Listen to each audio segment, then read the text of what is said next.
Доброе утро, Республика! Доброе утро, друзья! В эфире главного национального канала передача «Новый день». С вами Евгения Гурлева и Максим Гоголев. И у нас отличное настроение. Сегодня вторник, 12 ноября. Сегодня отмечают свой профессиональный праздник работники Сбербанка России. Этот день был учрежден в 1998 году, ну а дата выбрана не случайно. Потому что в 1841 году император Николай I в этот день подписал указ об учреждении в России сберегательных касс. Так тогда это называлось. И хотя Сбербанк почти за 200-летнюю историю претерпел большие изменения, но все равно он стал одним из основных элементов финансовой системы нашей страны. Его активы составляют четверть банковской системы России. Даже так? Да, полный монополист, можно сказать.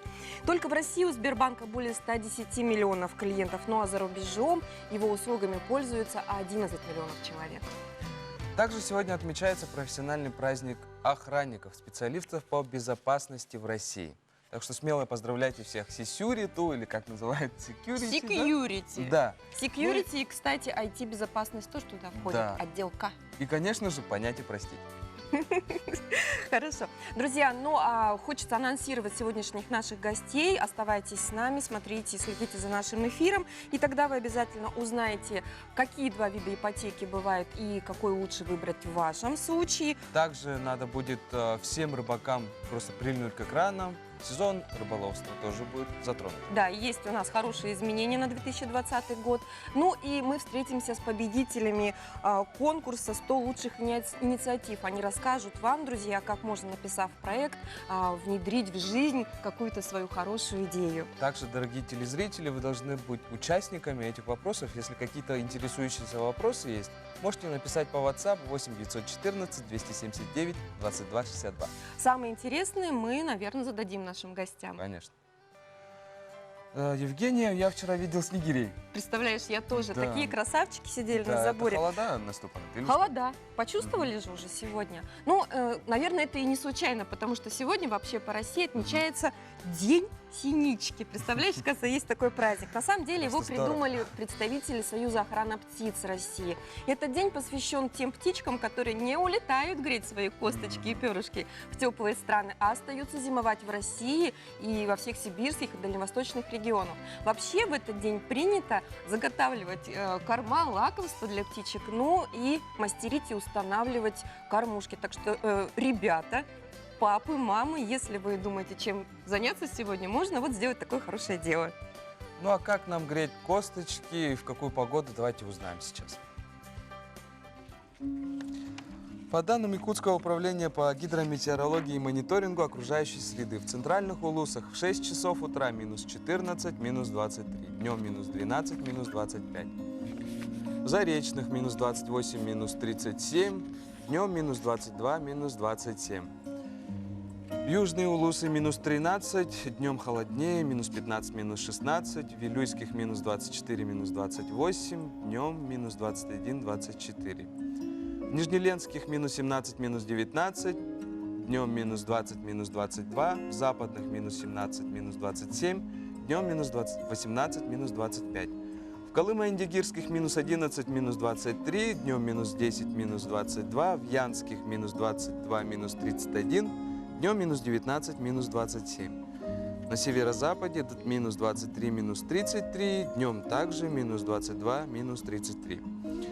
В Якутске в 6 часов утра температура воздуха минус 23 градуса. Атмосферное давление 755 миллиметров ртутного столба. Ветер северо-западный 2,7 метров в секунду. Днем ожидается минус 23, минус 24 градуса холода. Ну, собственно, еще не так холодно. Друзья, хотелось бы напомнить, что мы продолжаем сбор от наших телезрителей, сбор писем, сохранившихся со времен Великой Отечественной войны.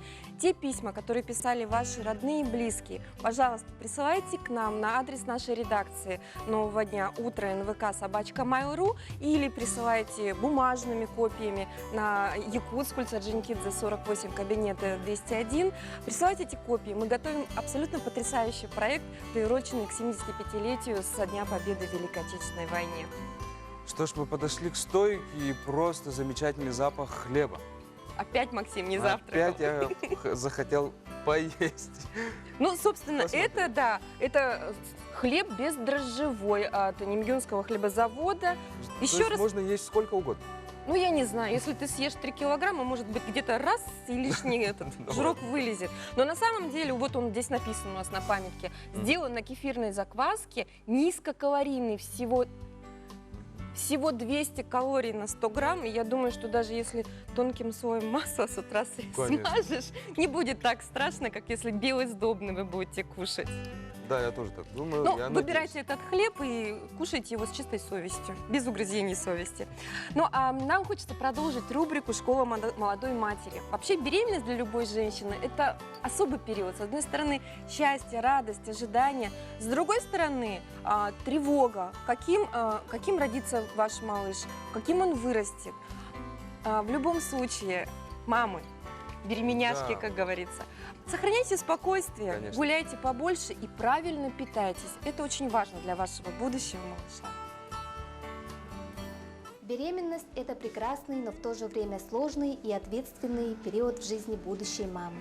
С момента зачатия ей необходимо пересмотреть свой образ жизни, исключить неблагоприятные факторы, соблюдать режим дня беременной женщины, пересмотреть свое питание.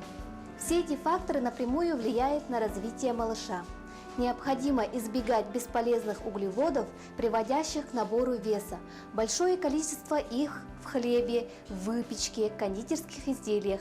Правильные углеводы можно получить из круп, овощей и фруктов. Важным элементом в питании является железо, которое транспортирует кислород тканям матери и плода. На большое количество содержится в орехах, шпинате, мясе и смородине. Во втором триместре нужно увеличить прием пищи до 6-7 раз, но уменьшить размер порций. Перекусы делают свежими овощами, фруктами и кисломолочными продуктами. В качестве источника жиров рекомендуют употреблять подсолнечное, оливковое и льняное масло. Идеальным вариантом станет заправка свежих овощных салатов. Кроме сбалансированного питания, необходимо принимать фолиевую кислоту, которая влияет на развитие органов плода и центральной нервной системы. Ею богаты рис, апельсины, виноград, брокколи, шпинат.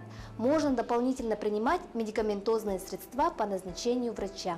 Необходимо отказаться от вредных привычек, разнообразить питание натуральными продуктами, соблюдать режим приема пищи и распорядок дня, следить за собственной гигиеной, избегать тяжелых физических нагрузок и стрессовых ситуаций, облегчить условия работы, использовать любую возможность для пребывания на свежем воздухе, обеспечить организм полноценным сном не менее 10 часов в сутки. В период гриппозного обострения не находиться в местах скопления людей, заниматься легкими физическими нагрузками. Итак, беременной женщине необходимо создать свой безопасный комфорт и уют, вести здоровый образ жизни и готовиться к появлению малыша. Мужчины, я надеюсь, вы тоже посмотрели этот сюжет, потому что от вас тоже зависит настроение Мил, я вашей хочу женщины клубники. и, конечно же, здоровье вашего ребенка. Ну что ж, осенние каникулы уже закончены, а как современные дети готовятся к распорядку дня, посмотрим в следующем сюжете.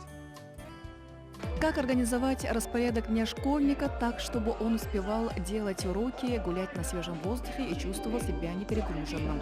Правильно составленный распорядок дня школьника обеспечит ему хорошую успеваемость, здоровый сон и чудесное самочувствие. Мы поинтересовались, сколько времени дети тратят на выполнение домашнего задания, как организуют свой досуг. Сколько времени тратите на выполнение домашних заданий? На выполнение домашнего задания трачу примерно 2 часа. Ну, 1 час, а если сложно, тогда 2 часа. 2 часа. Как проводите досуг? С пользой. Иногда хожу гулять с друзьями, иногда сижу дома. Рисую, читаю книги, ходил в кинотеатр. Смотрю телефон, либо иду гулять. Какой у вас распорядок дня? В будние дни я иду в школу, а потом возвращаюсь домой, делаю домашку, ужинаю и провожу свое время в телефоне. Утром просыпаюсь, потом иду в школу, а потом после школы опять иду домой и делаю уроки. Сперва утром иду гулять, и потом в школу, потом домашнее задание. Представление о тайм-менеджменте должен иметь каждый школьник. Эти знания ему пригодятся и во взрослой жизни. Замечательные детки, как они знают, да, что делать по распорядку. Ну, самый главный тайм-менеджер, это, конечно, мама. Кто управляет домом. Сейчас в музее имени Ярославского в городе Якутске проходит выставка, приуроченная ко Дню матери. Кто, как не мы, знаем, что те вещи, которые мама своими руками смастерила, сшила, может быть, нарисовала, эти вещи для нас самые дорогие. Мы их бережно храним. Давайте же посмотрим, какие экспонаты представлены на этой выставке. Традиционная выставка «Тепло материнских рук», посвященная Дню матери, в этом году проводилась в формате конкурса. Нынче у нас состоялась выставка-конкурс, на которой участвовали более 40 участниц со всех округов города Якутска и пригородов, а также Хангаласского улуса города Покровска и Горного улуса. Более 260 работ. Так как это был конкурс, было 7 номинаций. Это рукоделие, куклы, сувениры, национальный костюм. Далее были еще и декоративно-прикладное искусство и вышивка. Победительница в номинации «Национальный костюм» Татьяна Егорова творчески активная и талантливая мастерица. Любое рукоделие, оно занимает достаточно большое время, но все равно, когда ты шьешь своими руками, когда ты создаешь что-то, ты видишь радость ребенка, потому что это и по размеру, и по цвету, оно ровно подходит так, как оно должно быть для твоего ребенка. Потом, когда ты видишь реакцию уже аудитории, тут уже тоже начинаешь чувствовать какую-то гордость и за ребенка, за себя, за свой труд. Одной из самых интересных номинаций является номинация «Кукла». Олеся Кондратьева уже 2-й год увлекается созданием кукол. Выставка «Тепло материнских рук» – это действительно та выставка, которая помогает мамам, женщинам, которые дома творят свои работы, показать их, чтобы их видели не только родные и близкие, но и могли все полюбоваться работами. Мы в этом году участвуем с работами куклами. Очень нравится нам делать куклы. Когда начинаешь делать куклу, рождается образ уже в голове, и уже само по себе придумывается, в какой она будет одежде, как она будет дальше выглядеть. Творчество развивает, очень хорошо развивает, разнообразит жизнь. Не обязательно заниматься только домашними делами, можно заниматься еще чем-то для себя, и это приносит окружающим какой-то интерес и радость даже. Мама шила на куклы, и зайку делал шил. Мне очень нравится зайку куклы. Тепло материнских рук в работах участниц выставки радует глаз и согревает душу. Выставка-конкурс прикладного творчества «Тепло материнских рук» посвящена Дню матери и была направлена на сохранение, пропаганду творчества мастериц, преемственность, создание условий для обмена опытом, а также выявление и поощрение талантливых и перспективных мастериц. Приглашаем вас на выставку, и мы будем вам очень рады. Что ж, очень приятно было посмотреть на работу матерей. Очень тепло на душе стало, и, конечно же, вспоминается своя мать. Да, друзья, ну а мы давайте перейдем к новостям, узнаем, что же актуального на сегодняшний день у нас есть.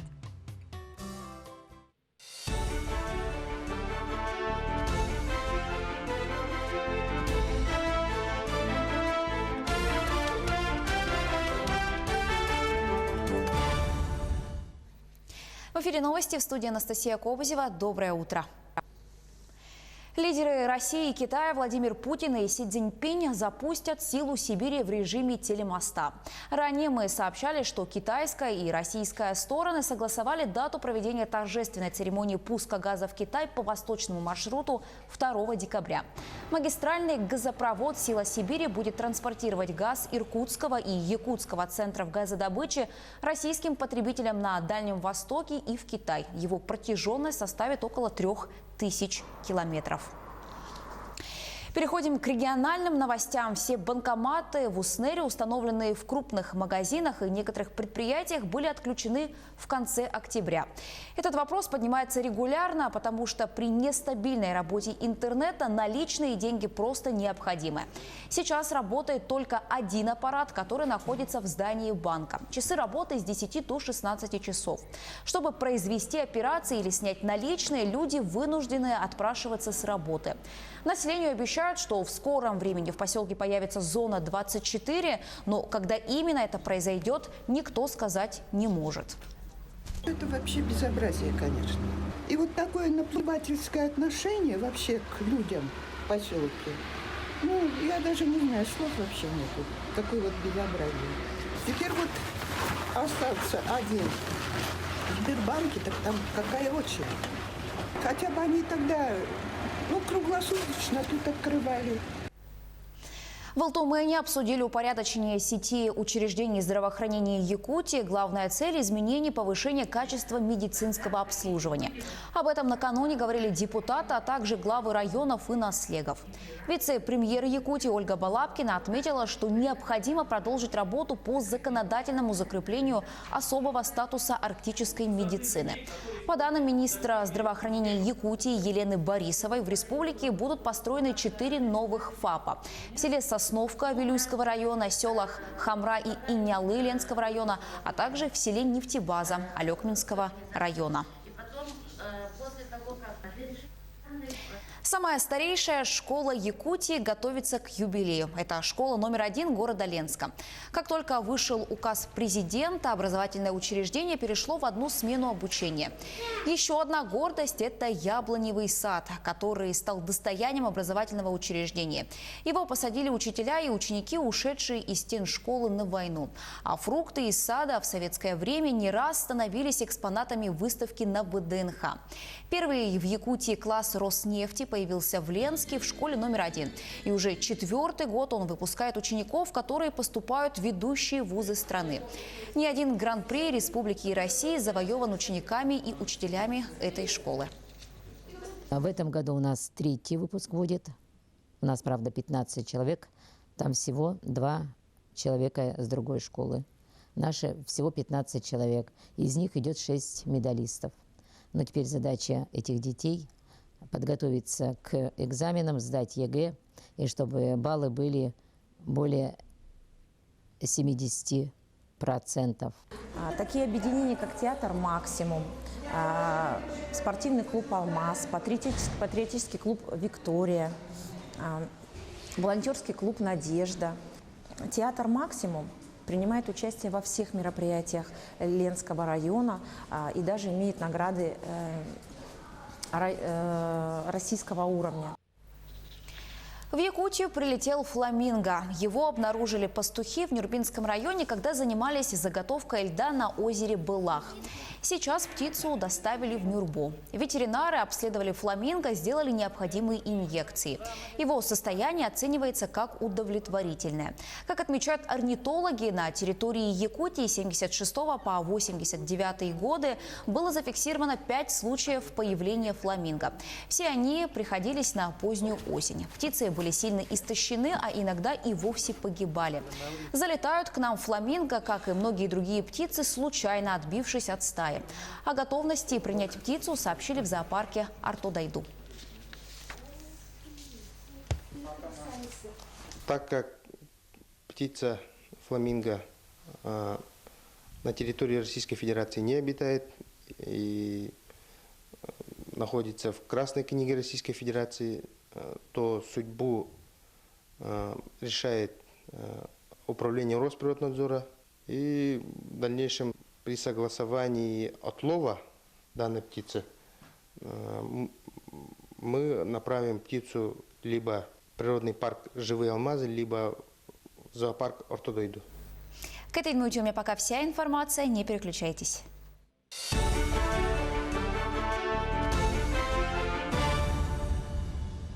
Ну, очень интересно, как это фламинго попало в наш край.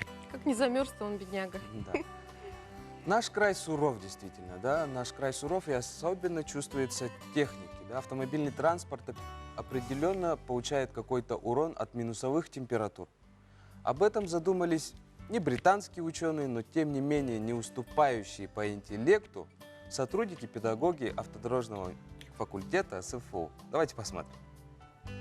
Эксплуатация автомобилей в условиях низких температур всегда возникают трудности в качестве обеспечения его работоспособным состоянием. До недавнего времени большинство автовладельцев использовали гаражи, стандартные гаражи, да, то есть металлические и так далее, да. Начинают убирать металлические гаражи, чтобы очистить город и так далее, и так далее.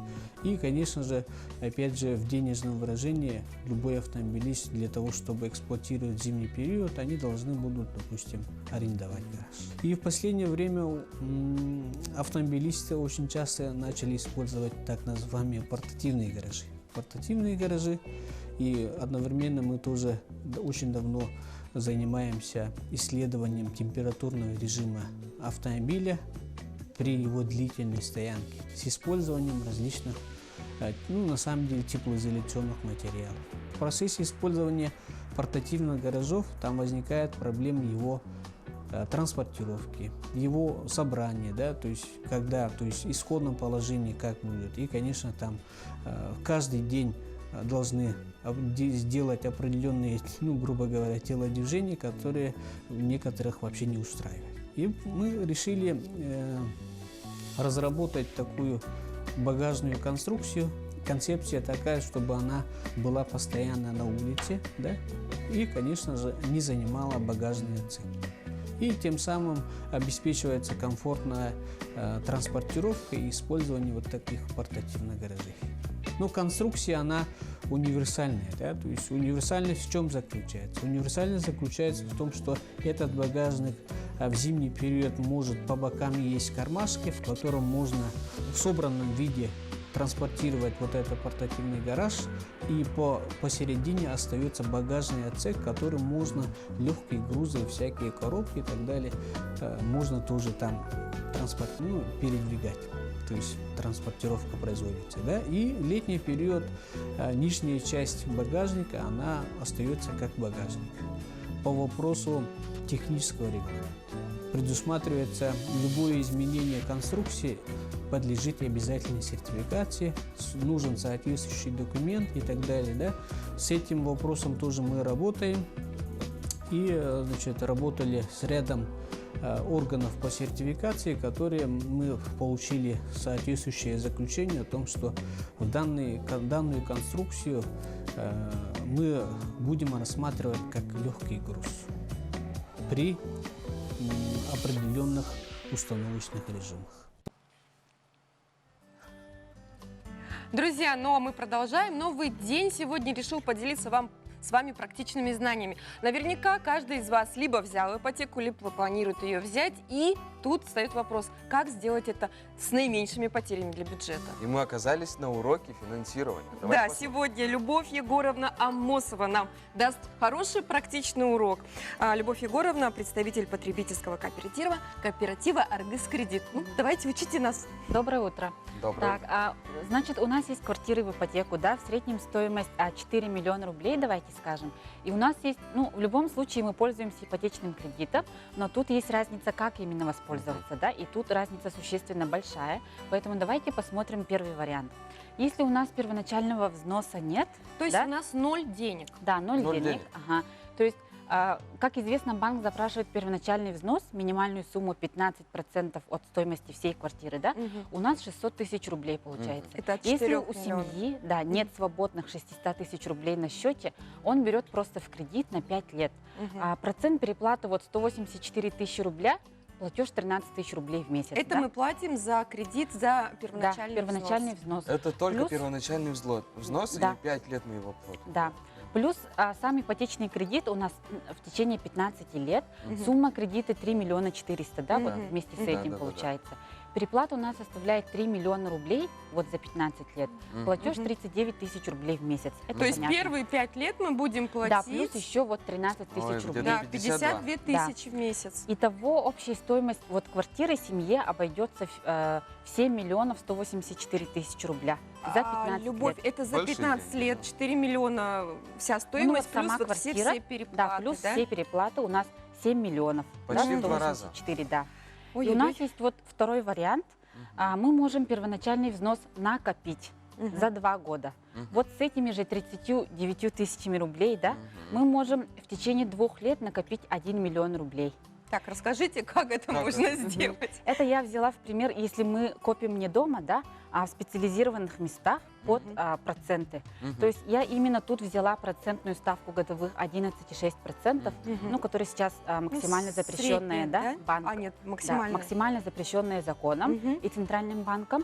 То есть вот 39 тысяч рублей в месяц, и мы накопили 1 миллион рублей. Это у нас идет в первоначальный взнос. И у нас ипотечный кредит составит 3 миллиона рублей. Мы будем его платить 10 лет вместо 15. И Чуть сократим срок, да? процент переплаты составит 1 миллион 658. Понятно. И платеж я специально ставила таким же, чтобы, ну вот было понятно, да, 39. То есть общая стоимость квартиры в итоге у нас составит 5 миллионов 658 тысяч Разница рублей. между первым и Разница вторым. вот, да, то есть Вообще видно, что да, разительная, да. существенная разница. Также разница вот в сроке. Тут мы платим, ну, потратили на все это 12 лет, а тут 15 лет. Любовь, самый интересный вопрос. Вот накопить за 2 года... Вот тут. Ну, я понимаю, допустим, двое супругов, оба работают, да, 2 года, но можно подождать с рождением детей и откладывать одну зарплату, ну, в конце концов, тортики печь, да, чтобы доложить, если что-то не хватает. Насколько риски зарегистрированы, ну, как бы вот безопасность вот этих вот накоплений обеспечена вашим кредитным Вот тут, то есть надо проверять именно, например, мы выбрали, да, финансовую организацию, в которой мы будем копить, надо обязательно проверять, есть ли они в реестре Центрального банка. Это проверить очень просто заходим на сайт Центрального банка Российской Федерации и смотрим. То есть если они есть, то мы можем к ним подойти, прямо спросить все там уставные документы, там, ну, свои все документы запросить, баланс, да, организации и как бы поговорить с консультантом и посмотреть отзывы, может быть, да, сколько лет они работают. Накопительный, да, вариант, он на 2 года только рассчитан или можно его уменьшить либо увеличить? Ну вот тут я взяла именно накопительную программу, ну, в нашем кооперативе, да, Аргоскредит. Есть такой срок 2 года, это максимальный срок. Но если у нас цель другая, да, то есть чуть поменьше, чем квартира, да, ну, первоначальный взнос, может быть отдых, может быть что-нибудь другое, да, конечно, срок может быть меньше. У меня вопрос. Средний отдых на семью через путевку с горячую, да, вот где-то 200 тысяч в хорошем отеле. За сколько я могу накопить, ну, приблизительно, я понимаю, что сейчас сложно будет рассчитать, да, если я готова отдавать 30 тысяч ежемесячно? Вот как раз-таки вот этот же пример накопления путешествий для семьи, да, я рассказывала вот тоже в одном из эфиров, да, «Нового дня». Там у нас получалось в течение 1 года семья может накопить. Тоже показывала такие примеры, очень такие простые, доступные, вместо того, чтобы взять путевку саму в кредит. То есть, конечно, семье немножко сложно, да, бывает прям взять, достать и положить всю сумму путевки. Но, с другой стороны, это не повод влезать в непонятные долги. Конечно. Любовь, ну спасибо большое. Просветили, научили Да, нас действительно, считать. это был очень полезный урок. И мы переходим на рекламу.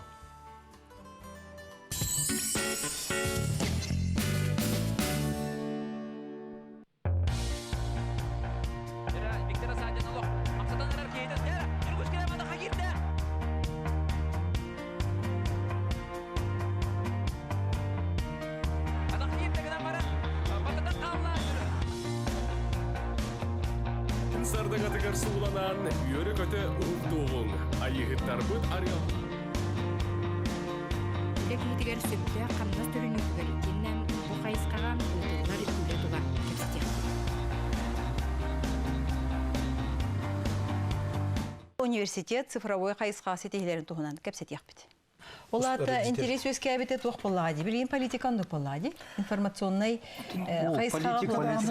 политикада аны бол батах. Манна бәте кемек әллеген. Барда хайры булды, скажем. Багарыга киддади. Время уже IT-система образующей тох компетенция болды. Это любой экономика отрасли бартер.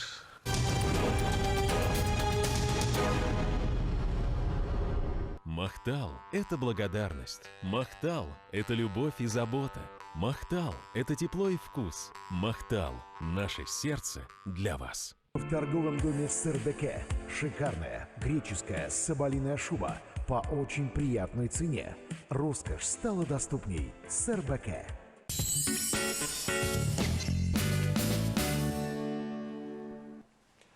Еще раз доброе утро, дорогие телезрители. Я бы хотел напомнить вам номер WhatsApp по 8 914 279 22 62. У нас скоро тема рыболова. Не забывайте задавать вопросы. Да, в 2020 году есть хорошие изменения для частных рыбаков.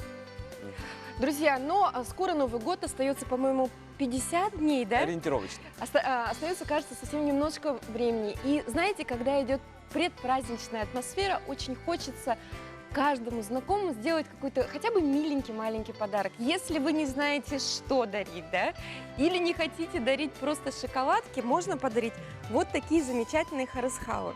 Они на самом деле магнитные, если вот понятно, да, обереги. С пожеланием счастья, здоровья, ну и других хороших вещей. Подарите такой милый оберег вашему близкому другу или знакомому, он повесит его на холодильник и будет вспоминать вас целый год. Ну, у каждого мужчины из Якутии должен быть свой якутский нож. Тем более, что он очень разнообразный, и он именно наш колоритный. Давайте посмотрим об этом сюжете. Якутский нож – это инструмент, без которого не можешь представить якутского охотника. Это незаменимый инструмент на кухне и в быту.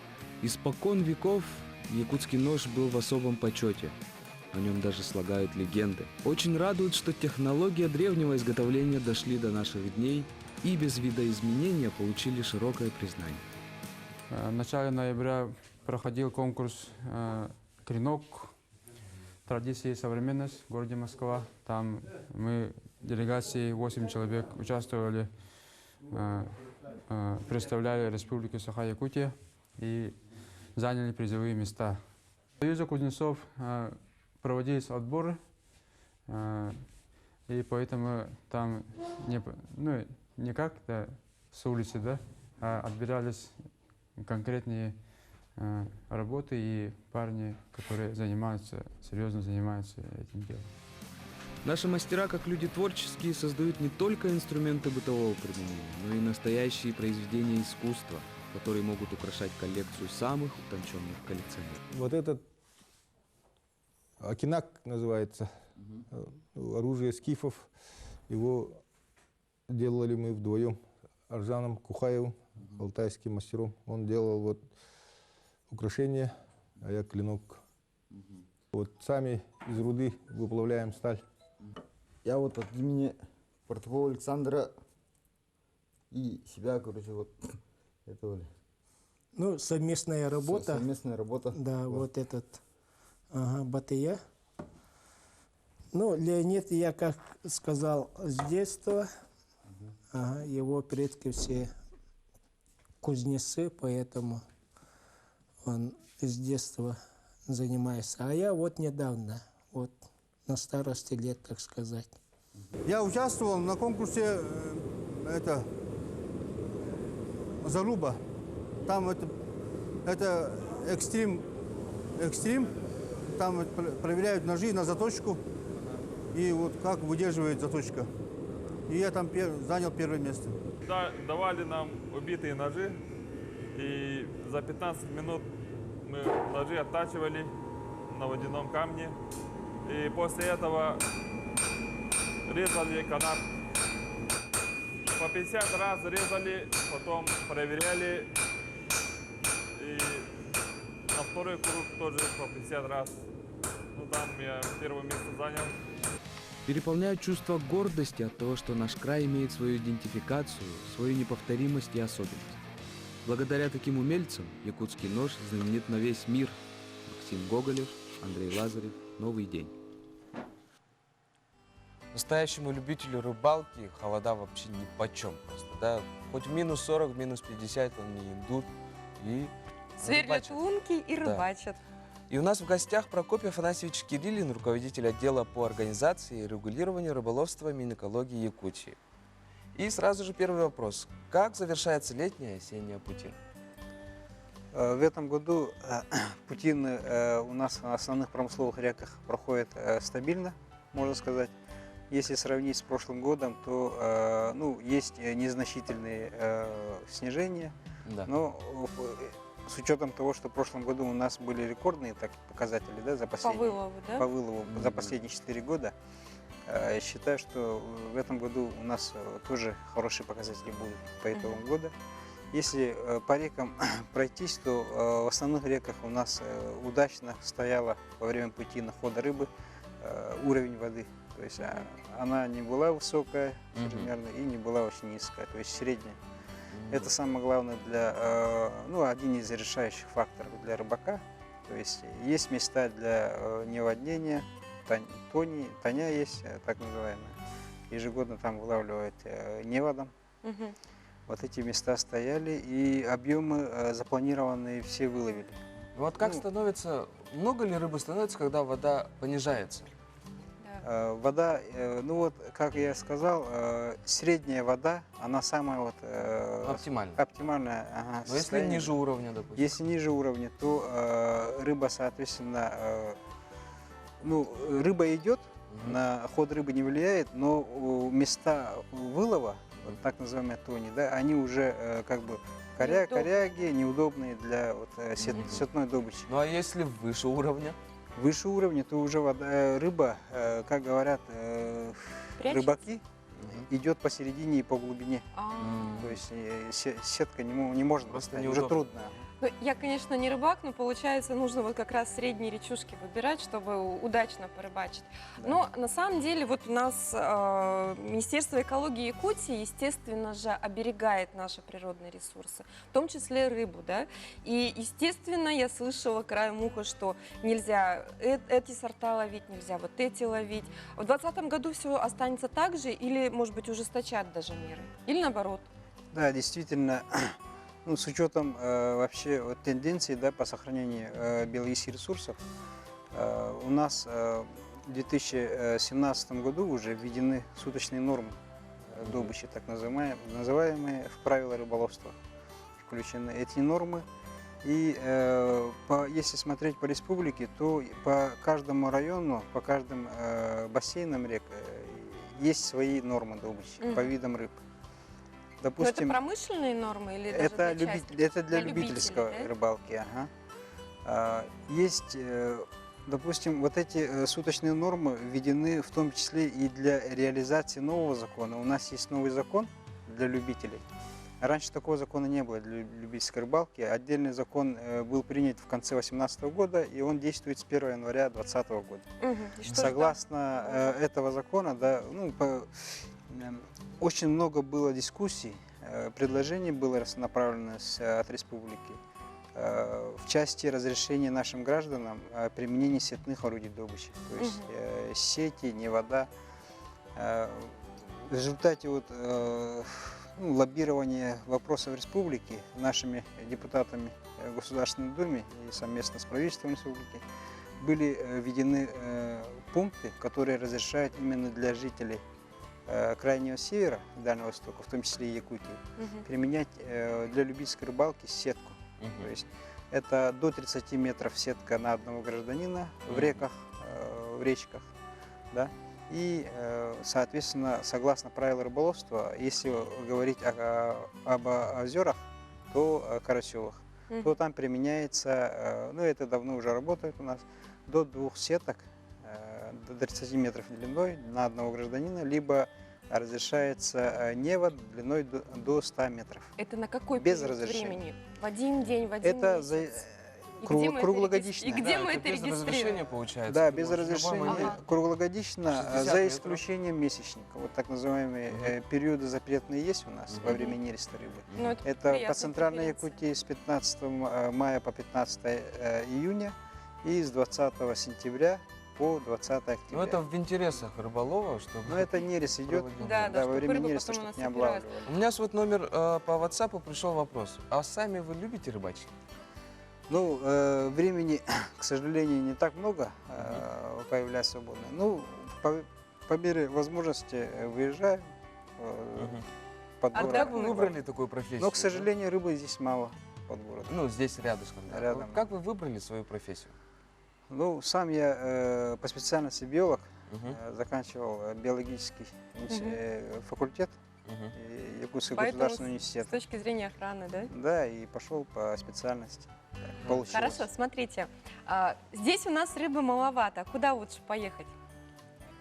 На Ну, север. На север. Чтоб далеко не ездить, да, вот именно вот эти суточные нормы мы и ввели, получается, совместно с наукой, да. И говорят, если мы суточные нормы не установим, то рыба, как говорится, здесь Переведется, поблизости да? не будет. Да, для нашего будущего поколения рыбы не будет. Поэтому все надо иметь в ограниченных количествах, квотировать и так далее. Но Тем тогда более у они нас сетка сохранятся. разрешается с следующего года. Ну, спасибо большое, что пришли. Хорошие новости и хорошие результаты. Друзья, Спасибо вам. все-таки бережно относитесь к нашей природе, чтобы и нашим детям и правнукам досталось хоть Что-либо немножко осталось, рыбы. конечно. Мы немножко прервемся на рекламу и встретимся совсем скоро.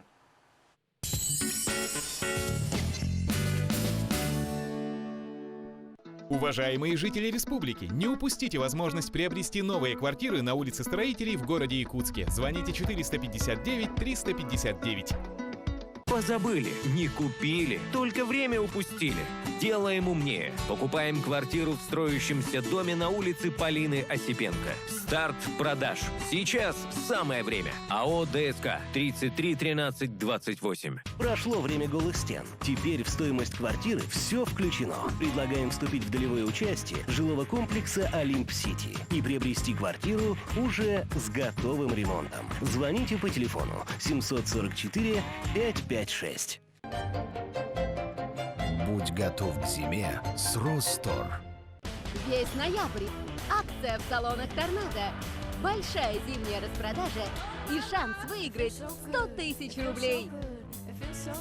Юбилейная ярмарка и гала-шоу фабрики Сардана. 50 лет, 50 подарков. 15, 16 и 17 ноября в Доме дружбы народов имени Кулаковского. Не упусти свой шанс. Получи подарок. 16 ноября в Государственном театре оперы и балета единственный концерт зажигательных бурановских бабушек. Время покупать меха. На все шубы и дубленки 70 плюс еще 20%. Новая коллекция «Веснова» на Крупская, 13.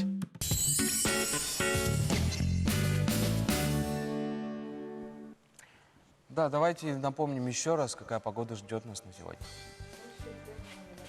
По данным Якутского управления по гидрометеорологии и мониторингу окружающей среды, в центральных улусах в 6 часов утра минус 14, минус 23, днем минус 12, минус 25. В заречных минус 28, минус 37, днем минус 22, минус 27.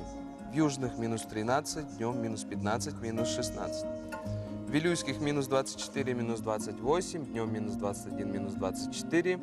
В Нижнеленских минус 17, минус 19, днем минус 20, минус 22. В западных минус 17, минус 27, днем минус 18, минус 25. В Колымо-Индигирских минус 11, минус 23, днем минус 10, минус 22. В Янских минус 22, минус 31, днем минус 19, минус 27. На северо-западе минус 23, минус 33, днем также минус 22, минус 33. В Якутске в 6 часов утра температура воздуха минус 23 градуса также. Атмосферное давление 755 миллиметров ртутного столба. Ветер северо-западный 2,7 метров в секунду. Днем ожидается минус 23, минус 24 градуса. Вот такие хорошие сведения о погоде, но хотелось бы мне с вами поделиться такими сведениями. Если вы сейчас находитесь в поиске работы или, может быть, хотите посоветовать хорошее место вашему другу или близкому, тогда послушайте следующую информацию. У нас сведения свежие от биржи труда. Итак, требуется делопроизводитель в детский сад «Радуга», город Якутск, номер 5. Требования: опыт работы от 1 года, среднеспециальное образование, владение компьютером, грамотная речь. Зарплата 28 200 рублей. Требуется начальник автохозяйства в аэропорты Севера. Требования к должности: высшее профессиональное образование, стаж работы от 3 лет, без вредных привычек, зарплата, внимание, друзья, 70 тысяч. Также требуется электромонтер по обслуживанию электрооборудования электростанции 4 разряда в Якутскэнерго и ЕГРЭС. Требования к соискателю: высшее или среднее профессиональное техническое образование, разряд 4, сменный график работы с 8 утра до 8 вечера и с 8 вечера до 8 утра. Зарплата 44 768 рублей. Очень хорошая сумма. Да, так что не упустите шанс и Да, поступите на работу. Поступите на работу. Ну, а мы продолжаем наш эфир. В городе Покровске состоялась презентация книги о бывшем министре культуры Якутии Ефиме Васильеве. Он занимал пост с 1974 по 1983 годы. И в это время значительно укрепилась материально-техническая база всех учреждений культуры Якутии. Например, здание Государственного театра оперы и балета имени Саруна Амалона было достроено в 1982 году. При непосредственном участии Ефима Васильева. Больше узнать об этом замечательном деятеле культуры можно будет из нашего следующего сюжета. Ефим Васильев родился в 1931 году в небольшом селе Чаран Орджоникидзевского, ныне Хангаласского района, в крестьянской семье. Перед самым началом Великой Отечественной войны потерял обоих родителей и уже в 10-летнем возрасте начал работать в колхозе. В 1950 году окончил Покровскую среднюю школу, в 1951 поступил в Якутский педагогический институт. Затем работал учителем и директором в ряде школ своего родного района, а с 1958 года заведующим районным отделом народного образования Орджоникидзевского района. Во времена работы учителем в Покровской средней школе Ефим Васильев знакомится с будущим составителем памятной книги о себе Иннокентием Заморщиковым, который в те годы преподавал в вечерней школе. В 1958 году оба друга, не сговариваясь, женятся на своих половинках и начинают дружить семьями. Обе семьи мы праздновали и золотые свадьбы, так, праздники детей, свадьбы их, рождение внуков и так далее. Ефим Васильев почти 10 лет занимал ответственный пост министра культуры Якутской ССР. В этот период сфера переживала серьезный подъем как в области музыкального и театрального искусства, так и в части культурно-просветительской работы. Было построено большое количество клубов, художественных и музыкальных школ. Современное профессиональное искусство республики стоит в том числе на той базе, которая была создана в 70-е и 80-е годы. Более подробно о жизни и трудовой деятельности Ефима Васильева, который ушел из жизни в 2016 году, рассказано на 240 страницах книги, выпущенной в рамках серии «Ими гордится Якутия». Составитель книги Иннокентий Заморщиков объединил в книге воспоминания 39 человек, родных и близких, друзей и соратников Ефима Васильева. Кроме того, включили мы статьи, изданные самого Ефима Николаевича, изданные в разные годы о руководителях республики, о замечательных людях, участниках Великой Отечественной, активных участниках Великой Отечественной войны, наших земляков хангаласцев. Ефим Васильев был очень открытым, юморным человеком. У него было много друзей среди представителей интеллигенции. Он даже состоял в так называемом элитном обществе Найрамдал, что в переводе с монгольского означает «дружба». Одним из ярких членов этого общества была Зоя Ксенофонтова, заслуженный учитель Якутии, племянница известного ученого-якутоведа, этнографа Гаврила Ксенофонтова. Она не могла не прийти на презентацию книги о своем друге. На самом деле никакого общества, просто товарищеская сходка была такая. Каждый раз по праздникам, иногда даже приходилось по субботам, собираться, общаться и, ну, сейчас говорят, тусоваться, да? Но общество, эта тусовка была очень такая позитивная. Это пели, писали, разговаривали. Отметим, что книгу о Ефиме Васильеве напечатало издательство «Бичик». Ознакомиться с ее содержанием можно в Национальной библиотеке Республики Саха-Якутия, а также в районных и наследных библиотеках. Специально для нового дня Виолетта Засимова, Федор Тарасов, Хангаласский улус. Но заведения культуры – это в том числе библиотеки. И сейчас они превращаются не в просто места, где можно взять книги, но в целые клубы, где можно провести досуг, встретиться с друзьями и научиться чему-то новому.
Лучших общественных инициатив, реализованных к столетию образования Якутской АССР 2019. И у нас в гостях Ольга Кычкина, победитель 100 лучших общественных инициатив, реализованных к столетию образования Якутской АССР 2019. Да, со своим проектом «Экологическая школа».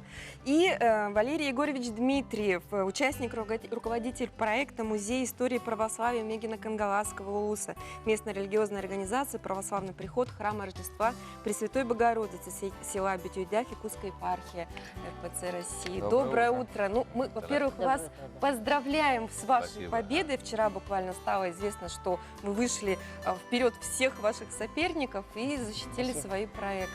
Как ваши ощущения победить? Нормально. Ожидали ли вы? Мы не ожидали, например. Я, в принципе, немножко ожидал. Ну, тема интересная. Да, как вам пришла идея вот этой экологической школы, да? И для чего вы в этот проект решили внедрить, скажем так? Ну, дело в том, что сегодня актуальным становится вопрос для нашего общества раздельный сбор мусора и его утилизация. И поэтому мы решили обратиться к опыту одной из европейских стран, опыту Германии. Там это давно реализовано. Да, да, и очень удачно. И поэтому думаем, если есть начало, то должен быть конец, да? И если есть опыт, то мы можем, может быть, чего-то добиться. Его можно взять себе на вооружение и у нас здесь применять. Да.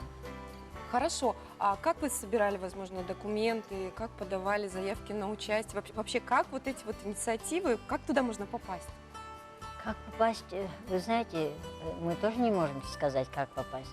Но дело в том, что идея, она к нам пришла давно. Дело в том, что в Сахо-немецкой школе еще в 2001 году мы организовали Центр немецкой культуры.